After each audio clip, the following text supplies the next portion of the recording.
തമിഴ്നാട്ടിലെ രാഷ്ട്രീയത്തിൽ പുതിയ ചലനങ്ങൾക്ക് വഴിയൊരുക്കുന്ന വിജയിയുടെ ടിവിക്ക് ഇനി കേരളത്തിലും ചുവടുറപ്പിക്കാൻ ഒരുങ്ങുകയാണ്. ഇതിന്റെ ഭാഗമായി ബി.ജെ.പി വിട്ട നടൻ ദേവൻ ടിവികെയിൽ ചേർന്ന് കേരളത്തിലെ പാർട്ടിയുടെ പ്രവർത്തനങ്ങൾക്ക് നേതൃത്വം നൽകാനുള്ള നീക്കത്തിലാണ് എന്നാണ് വിവരം. ബി.ജെ.പി സംസ്ഥാന വൈസ് പ്രസിഡന്റായിരുന്ന ദേവൻ ആലപ്പുഴ കണിച്ചുകുളങ്ങര ക്ഷേത്രത്തിൽ നടന്ന പരിപാടിയിലായിരുന്നു അപ്രതീക്ഷിതമായി രാജി പ്രഖ്യാപിച്ചത്. ഇതിന് പിന്നാലെയാണ് ഇപ്പോൾ ടിവികെ പ്രതിനിധികൾക്കൊപ്പം താരമെത്തിയ ചിത്രങ്ങൾ പുറത്തു വന്നത്. ബി.ജെ.പി വിട്ടത് വൈസ് പ്രസിഡന്റ് സ്ഥാനത്ത് നിന്ന് നീക്കിയത് കൊണ്ടാണെന്നും മുൻ IPS ഉദ്യോഗസ്ഥ ആർ ശ്രീലേഖയ്ക്ക് ആ സ്ഥാനം കൊടുത്തത് തന്നെ അറിയിച്ചിരുന്നില്ലെന്നും ടിവികെയുമായി സഹകരിക്കാൻ ആലോചനയുണ്ടെന്നുമായിരുന്നു ദേവൻ മുമ്പ് വ്യക്തമാക്കിയിരുന്നത്.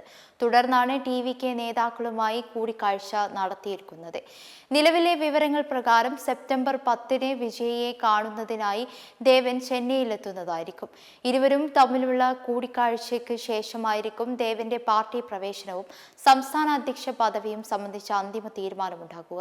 തുടർന്ന് ഔദ്യോഗിക പ്രഖ്യാപനമുണ്ടാകുമെന്നാണ് സൂചനകൾ. അതേസമയം ദക്ഷിണേന്ത്യയിലെ എല്ലാ സംസ്ഥാനങ്ങളിലും പാർട്ടി ഘടകങ്ങൾ രൂപീകരിക്കാനാണ് ടിവികെ പദ്ധതിയിടുന്നത്.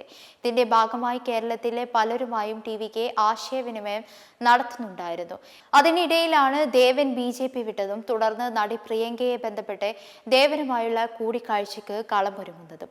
ഏകദേശം 3 മണിക്കൂറോളം നീണ്ട ഈ ആദ്യഘട്ട കൂടിക്കാഴ്ചയിൽ പാർട്ടിയുമായി ബന്ധപ്പെട്ട വിവിധ വിഷയങ്ങൾ ചർച്ചയായി എന്നാണ് വിവരം. ഉടൻ തന്നെ ഔദ്യോഗിക പ്രഖ്യാപനം ഉണ്ടാകുന്നതായിരിക്കും. BLM കേരള, തമിഴ്നാട്, പോണ്ടിച്ചേരി.